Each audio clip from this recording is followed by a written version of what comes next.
Okay, hi, here we are back here on the show. Self-care is my job. Say it with me. Say it with me, Tina.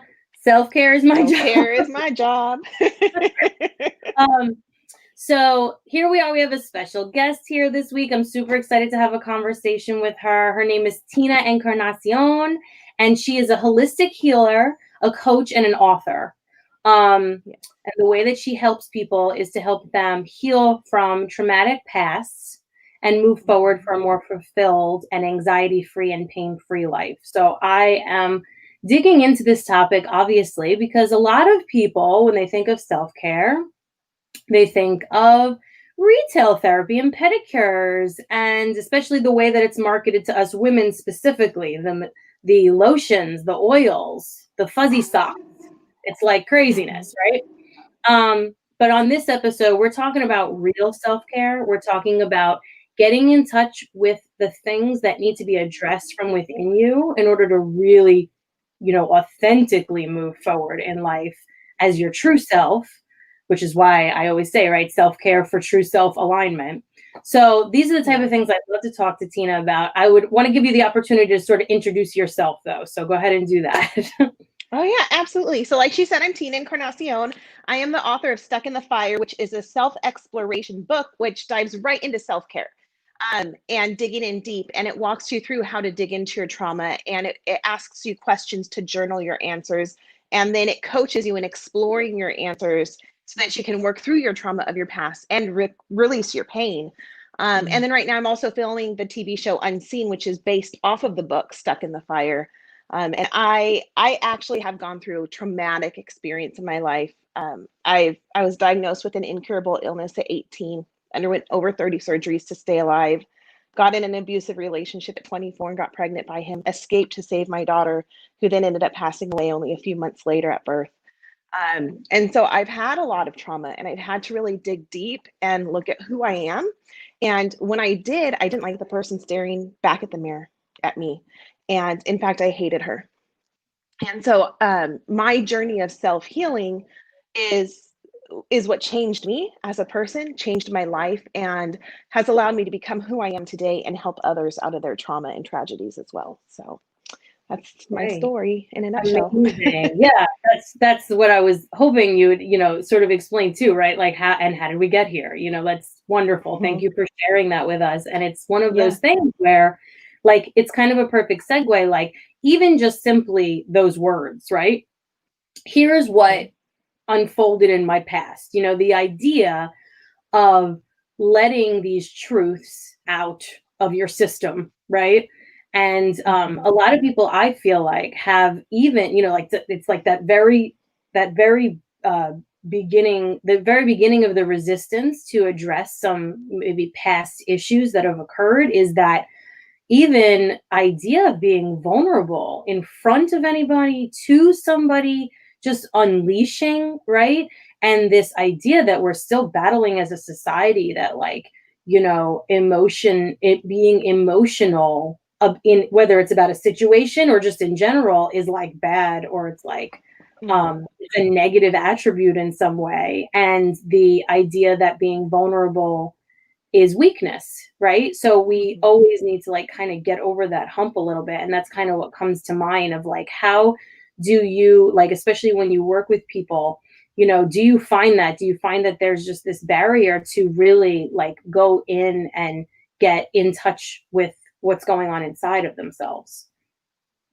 Absolutely. I think that we're trained, even as children, to ignore our pain, to stuff it, to shake it off, to walk it off, to grow balls, to ignore it. I mean, you grow up and you're told like just get over it. It's done with. It's like kind of like when a child gets in an argument and their feelings get hurt, right? And they're going head to head, and the adult stops and says, "You say sorry. You say sorry. Okay, we're sorry. Now you guys are fine. Nothing's wrong." Well, no, because there was a trauma that occurred, Moving on.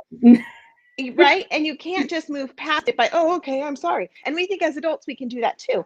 And one thing also, there's a couple of things that you said that I want to hit on. One is trauma is a very a hot word right now. Everyone's using trauma, trauma, trauma. Right. So people have labeled trauma as this big, huge thing. Like for me, losing my daughter, being beaten by a man almost to death, getting diagnosed with an incurable illness. Yes, that's trauma. But so is losing your job. So is having your PG&E turned off, not being able to pay a bill. So Right. is your son being told that he didn't get the best grade in school, so now he's on punishment. That causes a trauma. So it doesn't have to be huge. And then you're told you can't feel that trauma.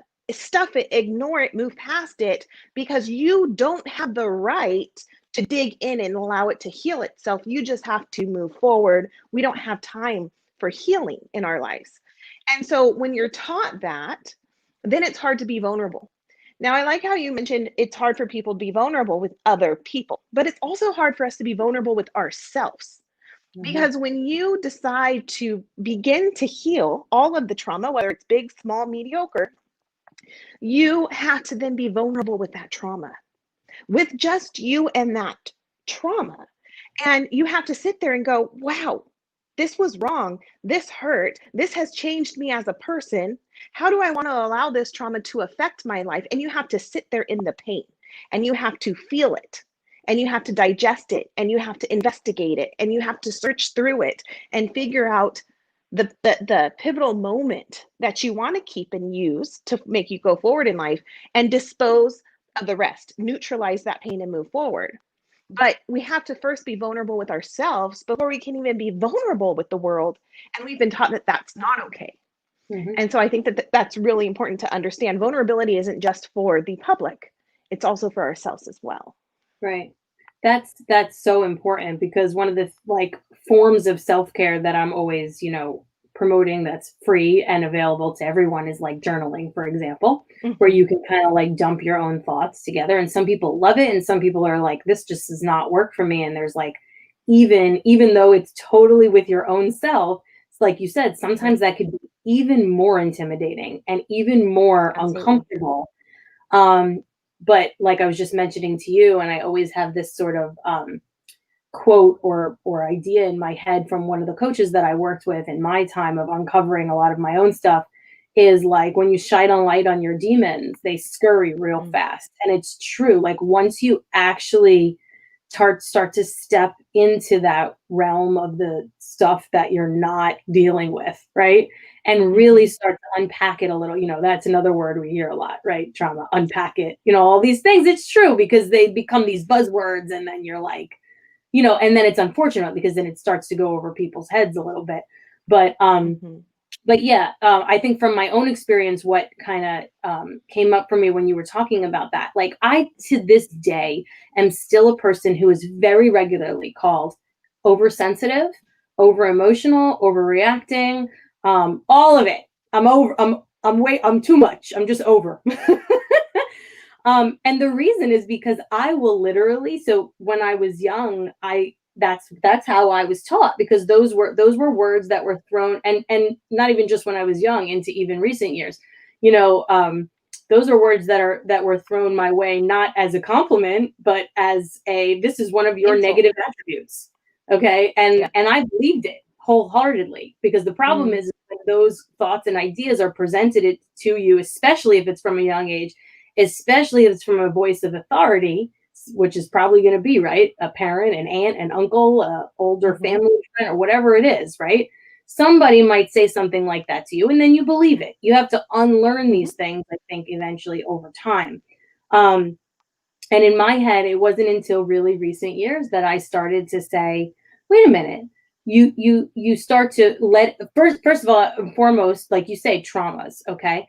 What happened to me a little over 5 years ago, as much as it might not be absolutely anywhere near when you think, when you're comparing of losing a child or anything like that, but I lost my job. I lost my career, that my 12-year long career, which was really what similar to happens with a lot of people, like my, sort of stepping into some self-discovery, because my identity was shifted so much by that. It just jumbled everything up for me.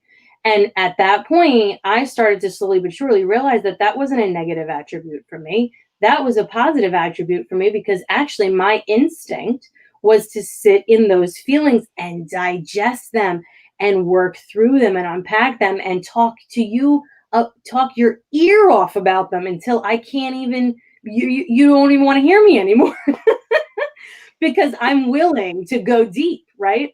So it's so funny how we're taught on one hand, stuff it, move on.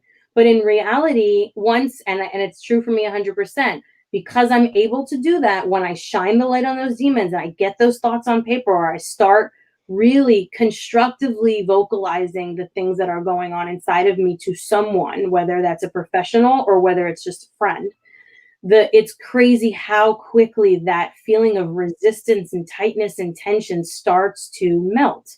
So after that very long-winded explanation of how it affects me, I'm wondering, like, so give me a snapshot of when you're working with somebody who is trying to move past something, like, is there a connection to that tension I'm talking about? And like, how do you help them? What specifically do you do to help them with that? Oh, absolutely. I think that as soon as anyone brings up any kind of trauma, there's that pain. So with me, I'm an intuitive healer. And so I have a gift from above. And so when I work with my clients, it's interesting because so many people come in and they're like, well, I don't know if this is real or not. But the way that I see people's energy, because it's all energy, right? The way I see people's energy is as soon as I start working with them, I can see the traumas that they've been through, like on a TV screen. And so we've stuffed and we've stuffed and we've stuffed, right? And I can, as I'm working on them, if they've been molested, I see them in the room being molested. And I can explain to them, okay, this is what I'm seeing. And I describe the picture. And then it makes them aware of that energy, even because it could have been so stuffed. Like, for instance, I've got clients that have been molested at the age of 9 and have stuffed it so deep that they've forgotten it. And then I bring it up and I say, hey, I've got this sitting here. Did this happen? And then all of a sudden they're like, oh my God, I forgot that happened. I was like, okay, well, I want you to bring that to your mind. And then through energy healing, I work on neutralizing that energy so that it doesn't hurt them anymore. But then we go a step further and we work on forgiving that. Because the thing is with trauma is we look at trauma as something very negative. But trauma is a beautiful thing. Trauma is a gift to us to allow us to grow and explore and learn from it. And so when you can take that trauma and neutralize that pain and look for the lesson within it, then you can rise above it and it can empower you and it can give you the energy you need to move forward in life. For Mm, instance, my childhood was very rough. But if I hadn't dealt with the pain of my childhood, I never would have been able to escape my abuser. If I that's haven't dealt with my childhood and my abuse, I would never have been able to survive the death of my daughter. If I hadn't survived the death of my daughter, I never would have been able to help the hundreds of women that I now help overcome their trauma. So when I look at trauma and I can help with my clients, I can help them flip the perspective. So they're no mhm, longer looking at this as I was a helpless child and I was molested, but now they can look at it as I have learned how to rise above it and to take my power back. And I will never allow another man to hurt me again. And I will never allow a man to hurt my children or those around me or those that love me. And if someone is hurt around me, now I know how I can help them heal and move forward in it.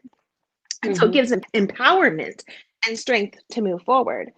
And so, yes, that's every trauma is different, right? There's some traumas that aren't molestation. It's just my dad and my mom got in arguments all the time in front of me, and now I can't be in a healthy relationship because I expect to be abused in it, or I expect to be yelled at it, or I expect to be a doormat. And so neutralizing that trauma of family um, arguments or just dysfunction, right? Or I can't have a healthy relationship because I have to control my partner at all times. So let's work on dissolving that control issue, because that control issue comes from your solar plexus. So that is a self-worth issue. You don't feel worthy, so you must control others so that you can control your worth. So Mhm. let's deal with that worth issue. And so how I work with my clients is I get down to the heart, the seed, the root of the issue, and we pull it up to the forefront of our minds. And then we dissect it and digest it and go, what lesson did we miss? Mm. What did we stuff? What did we forget? And how are we allowing that negative energy of this lesson to now control us in our adulthood? Rather, let's take that energy away so we can now use it to empower us instead of Right. block us and hold us down. So that's how Unbelievable. yeah. And it's not something I can really teach others how to do. It's just a gift that I have. But I really enjoy doing And it. a gift it is. And I'm glad that you say that too. I enjoy doing it because it does seem, the first reaction I have when you talk about what you do is like, whew, that sounds like hard work, like It is. emotionally and everything. So I commend you for that. I mean, it's just like, I literally would put you there with like, okay, well, you have like, your first responders in your like healthcare right now. And I'm like, and then there's Tina. Like, thank God she's doing this for women. It's serious. And like a couple things came up for me as you were just talking, like for example, and I'll get personal here once again for a moment. um I grew up with addiction in my home, and definitely 100% as well, a very dysfunctional relationship between my parents that involved addiction. Mhm. And unfortunately that has not completely dissipated as far as a continuing issue. In fact, it's uh, reared its ugly head again in very recent months. So I'm literally in the process of remembering, as you say, a lot of things that were stuffed and not necessarily addressed, because when a lot of things were going on, I was not um, old enough to really, I feel like, completely process things as they really were. So what I did, and I fully wholeheartedly believe this, there was an intuitive at one point or another or two that had said it to me directly, but I already knew, like I put myself in a bubble at that age when things were going on. I put myself in a bubble and I protected myself from a lot of emotional trauma that could have ensued.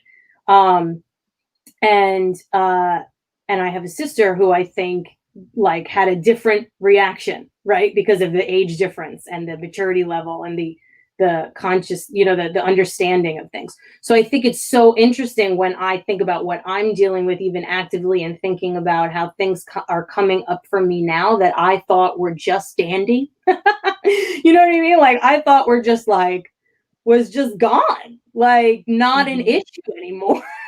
And I It can laugh doesn't ever go about it away. because I'm in the process of like, allowing like, in other words, I can laugh about it as I'm talking about it right now instead of crying or getting really Mhm. super emotional and sensitive right now, as if they're negative things. Anyway, um, but you know what I mean? Like I can do that because outside of this conversation, I'm letting those emotions out. I'm addressing them and doing what I need to do.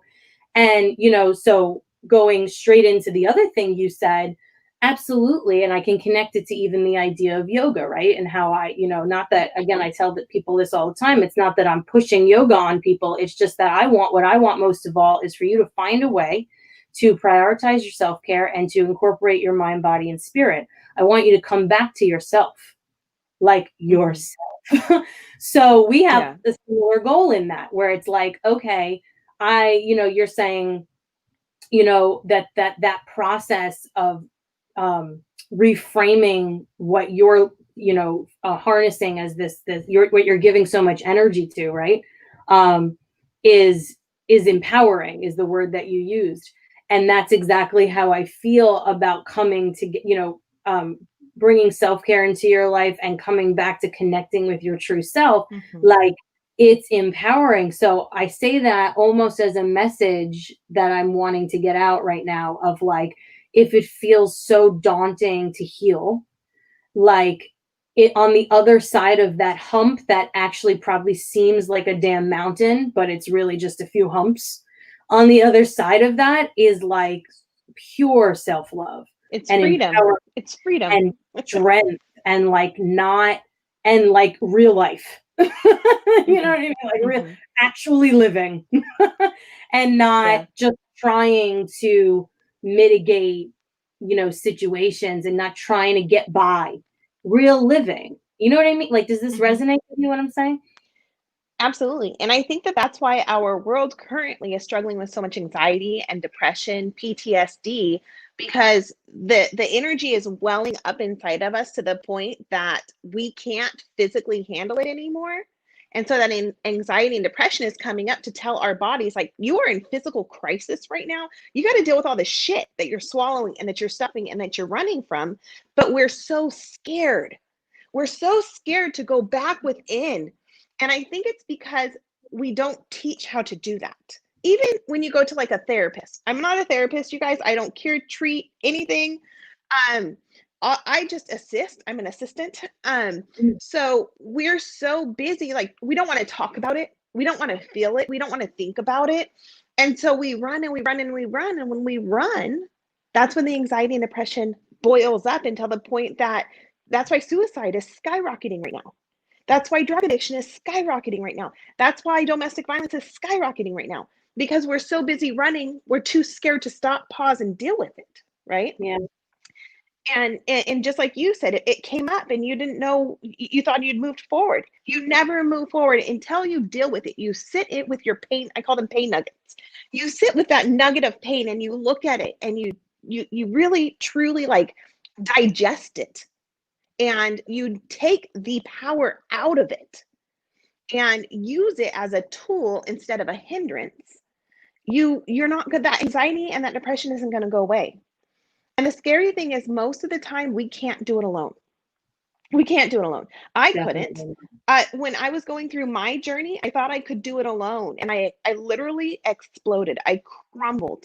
And I had to go to a psychologist, work-ordered psychologist. Like they said, you can't return to work until you go see a shrink. Because I literally crumbled at work. And I started going to a therapist. After I was done seeing that therapist, I went to a Reiki Master. After I was done seeing the Reiki Master, I went to a life coach.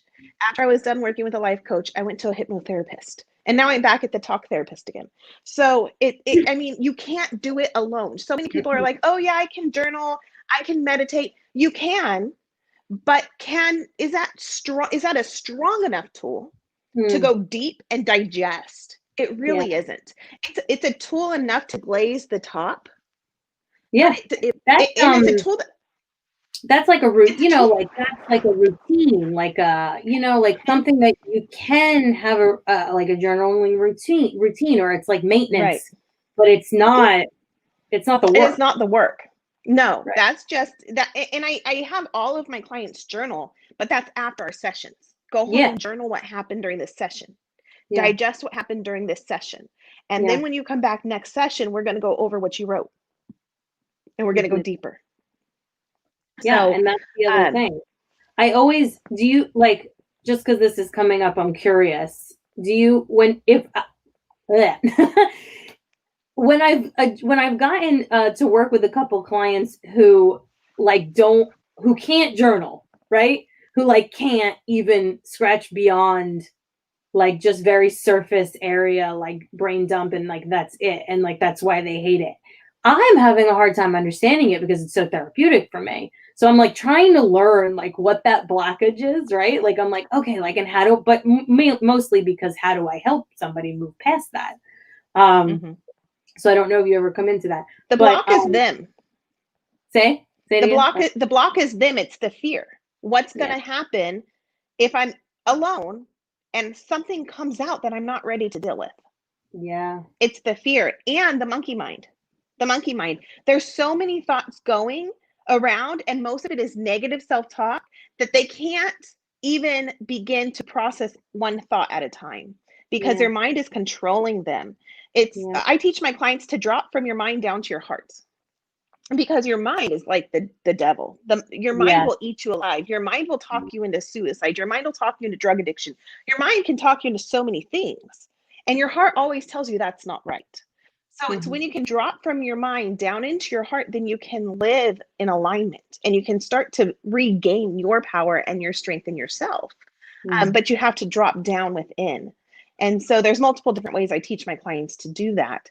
But that's my key, is drop from your mind down to your heart and start allowing your heart to lead you instead of your mind. And then you can start journaling, because you're not journaling from your negative self-talk. You're journaling from your heart, which is where all of the pain lives.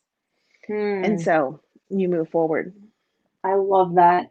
And I very well might use that. I mean, that's like so smart. I mean, you know, again, sometimes that answer is right in front of us, because in my, you know, yoga and meditation sessions, I'm always talking about the subtle body and about the chakras. And I remember when I first learned about like your heart chakra, like, you know, when I first had that like glimpse of that perspective of like where all of these different energies are residing within you, and like how you can hurt from that, and how you can use that actually for your own healing process.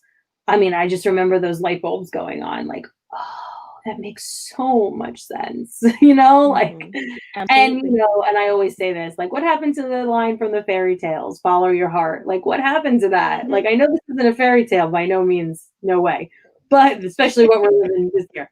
1 star, would not recommend.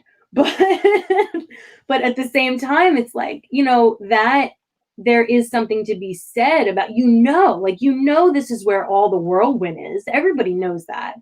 So let's take a different approach here. We have to. So there's one thing that was popping out for me, especially because we're both moms. So, and you're talking about how like that healing process on the other end of it can be empowering, and how important it is, I think, for mothers to do their own healing for the health, Absolutely. well-being, and wellness mentally, and emotionally of their children. And it goes beyond, right, that moment that you always have where you're like, I'm becoming my mom.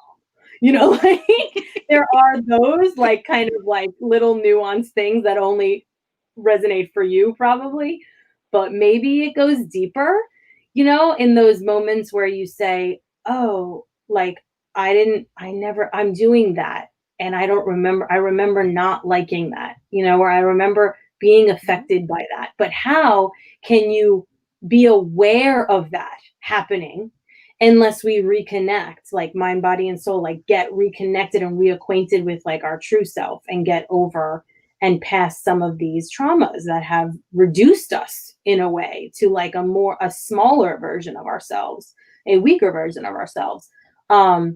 And then obviously for, speaking of empowerment, the idea simply of your children watching you heal yourself and seeing and taking care of yourself and having them see the priority and the importance of, prioritizing your mental and emotional wellness. Like there's that too. So I don't know if you have any additional thoughts on that as far as the healing, healing heal the healer, but heal yourself as a mother as well. Absolutely. My friend Rochelle says something that I absolutely love, and I'm going to steal from her. She says, the mother is the heart of the family. And if the heart is broken, the family's broken. Right. And so, what I really love about that saying is because we truly are the heart. That a happy home, a happy wife is a happy life. Happy wife, All happy these different life. things, right? All these different sayings. And it's true. If the mother is broken, the family is broken. And so you really do have to go within. I like to tell my kids when I'm really overwhelmed, mommy needs a timeout.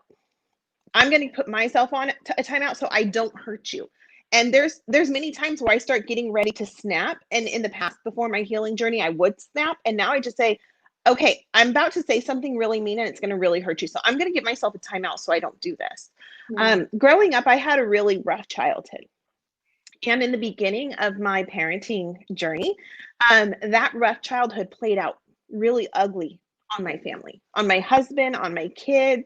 And I had to really learn to check myself. And so it came out as anger. As anger is how my pain presented to my family. And so I just wanted to explode. And what I had to do is when I started to feel the explosion coming, because you always feel it coming. It doesn't just come out of nowhere. It boils up like a freaking volcano and then it just explodes, right? Yeah. And so I used to just let it explode. So now I've become, like you said, very aware. So as soon as I feel my muscles start to tense, the sweat starts to break out, the rage starts to grow inside of my body, I get agitated and irritable, I start breathing. Because something that you don't remember to do when you're angry is breathe. When you're having a panic attack, you hyperventilate because you forget to breathe, right? And so first off, I start to breathe and I really try to just ground myself. So that's another thing that people don't do is they don't ground yourself. That's the easiest tool you guys can ever do to control your energy and your emotions. And when I say grounding yourself, just imagine roots coming out of the soles of your feet and all of that anger and resentment and rage and bitterness just straining out of those roots, just giving it back to the earth, right? So I ground myself, I breathe, and if that's not enough, I put myself on timeout. And I just sit with myself for a second and I deal with my emotions and I go, why am I angry? What is triggering me? How can I handle this? And Mhm. a lot of times too with my kids, because for me, it's very, very important for me to let my kids learn how I'm healing, like you Yeah. mentioned. My kids see me cry. They Yep. see me cry all the time. And they'll Like say, why human are you crying this experience. time, mom? And I'm like, well, this time, this emotion's coming up. This is what I'm feeling. I'm dealing with this right now. I'm trying to get past it. And so my kids are very aware of the work that I do on myself. I've had to apologize multiple times to my kids. Mommy was really hurt and I took it out on you. I'm so sorry. You didn't deserve that. Can we talk about it? How did that make you feel? Because I don't want them to stuff it the way that I stuffed it. Yeah. Right.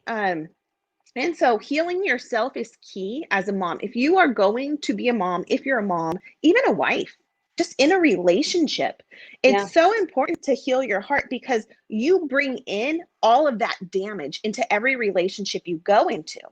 Mhm. And if you want a healthy relationship, you have to heal that damage. Otherwise, you can't blame the others for being mad at you because you bringing it to them. And you're like, this is Yeah. all my shit. And now Or you get for to deal with it relationships too. not working out because you've got, I'm Mhm. sure, there's a whole population of women who are asking that same question, right? Where is Mr. Right? Or where is, like, or where is my soulmate? Or, when is this going to happen for me? And it's like, Absolutely. perhaps it's you right now. It's always Perhaps you. your It's soulmate always is you. you right now. Yeah. Because you the know? thing is, you bring in, you attract like energy. So if you're getting out of a damaged relationship, if you're broken, you are bringing you are attracting that energy of brokenness. If you are coming out of a relationship where you were victimized, where you felt like a victim, you are bringing that victim energy into your next relationship unless you take the time to heal your victim mentality and grow it to empowerment. You will always be a victim because that's the energy that you're putting forward on everybody else. I'm a victim. Look at me. I'm easy to take advantage of. I'm broken. I'm wounded. You have to go within and heal yourself. Otherwise, you will always portray that energy and you will always attract that energy until you pause and heal it. So Yeah. that's another thing that a lot of women don't understand. They're like, I always get into really bad relationships. Well, stop getting in relationships and fix yourself first. Well, it comes At right least back address to it. that. It comes full circle back to the beginning of our conversation where it's like the concept that you're supposed to move on, go, go, Mhm. go. Don't deal with this. Move on to the next, on to the next. And so there's no actual healing process happening Mm-mm. between these relationships and in preparation for all these deeper relationships like your eventual um significant other and potentially children, which is such Mhm. I mean, we could talk for hours about the idea that the relationship a mother has with their children, right? But so it's deeper, it's more intense, it's more connected, and it's about more than anything, right? It's about being able to set an example. And I loved everything you Absolutely. said about that, the fact that not only does mommy need a timeout sometimes, but that's what I was going to add was exactly what you said of apologizing and making them realize that there's absolutely space for error, not only space for error, but so there is no perfect approach to anything. Everybody makes mistakes, and you're Yeah. allowed to make mistakes because you're allowed to apologize for those mistakes and take ownership and not feel like you have to pretend that you never made a mistake and that you're actually perfect. And because that, what does that do? It's just going to breed more trauma, honestly. We in a or Absolutely. breed the idea of not addressing any of it. So I thought that was such an important point. um so yeah, I just wanted to, oh my god, like this has been such a good conversation. It's so juicy and we could probably dig and dig and dig because it's also so, it's a big approach, right, to dealing with these Mhm. type of things. And again, I commend you for being the support to do it for so many women. And I guess that's probably the last thing that I want to say is like the biggest takeaway from me in this conversation is like 9 times out of 10, you cannot do this alone. Like you need Mhm. support. Like we all think like, well, and that time again, like time heals all wounds, like all these things that we are told.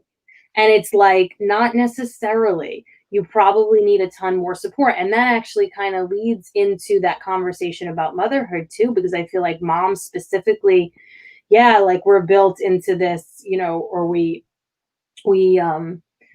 there's this conception of us, like you said, being the heart of the family, but also being like the backbone, right? So like, why would we need support when we're the ones in charge? We're the ones we're the ones that are going to make everything okay for everyone else.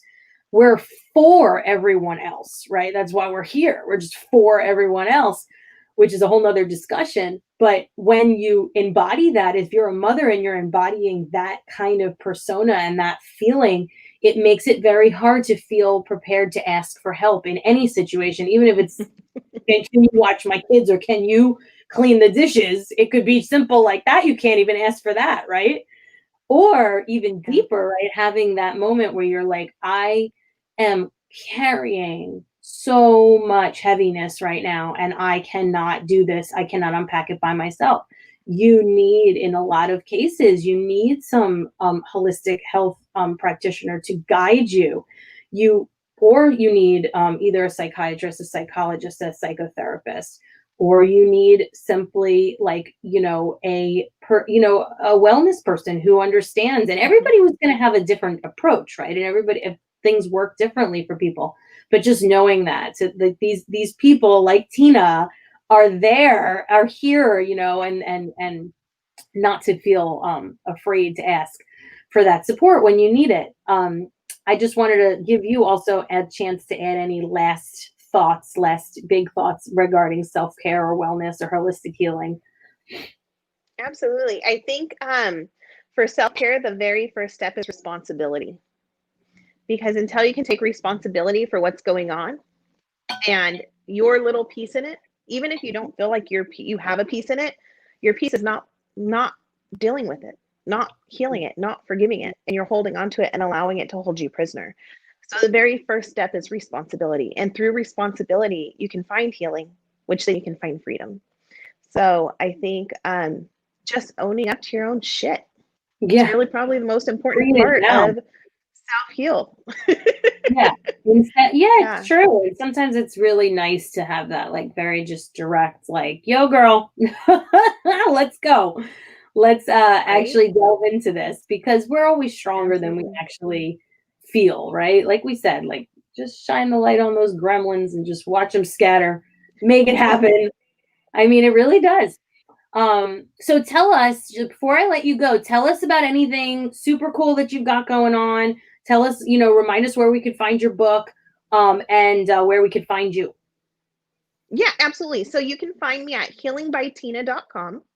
Again, that's healingbytina.com. Super simple. My book, Stuck in the Fire, it's actually right here. It's on Amazon.com. And then Unseen is my TV show that should be airing. It's going to be premiering mid-January now. COVID kind of kicked us back a little bit. But it's going to be on the Hero Success channel on Apple TV, Roku TV, on Amazon Fire. And then we're hopefully going to be pitching it to Netflix. So Unseen is a documentary on healing where it's based off of my book, Stuck in the Fire. So we are reliving my traumas. I'm being completely vulnerable on the screen with you. But then also I'm bringing in different professionals to talk about the healing process and how you begin and where to start. And my goal is to be able to heal as many women as possible in this world that are dealing with trauma from their past and are stuck there. And so I would love to work with you if you are stuck in your trauma and you are ready to shed the skin of your past and find joy and happiness once again in your life. I do have a course, Finding Direction, that's free, that you can get on my website, and then I'll send you a link as well, Samantha, so you can add it on here. And so that's a free 5-module course to get you started on your path of healing, and to connect you with me. So perfect. Thank you so much again. Thank you for joining me on this show. Thank you for what you do. Thank you for even providing some perspective, even for me in this short frame of time where I feel like I need to go journal some thoughts right now. And I just want, just thank you for everything you do, because right now more than ever, and like we talked about, the moms are really trying to uphold and take care of all of our household as we're battling through this years, whatever it's going to be. Right. And, that idea of like heal first, right. So that we can fill our cup and be there for everybody else. So because self-care is our job, that's the way we got to do this around here. Anyway, Absolutely. yeah, it has to happen. So yeah, we're going to provide all of these details about where to find Tina and her book and the show in the notes. So make sure you follow her too. Oh, she also has a show on YouTube, Breakthrough or Belief Breakthrough. The Belief Breakthrough show on YouTube. And subscribe there too. Yes, it's every Monday and Wednesday live at 6:00. Oh, awesome. I love that. Yeah, I wish I could do more than once weekly. I'm tired. I'm a tired mama. Okay, thank you so much. Thank you.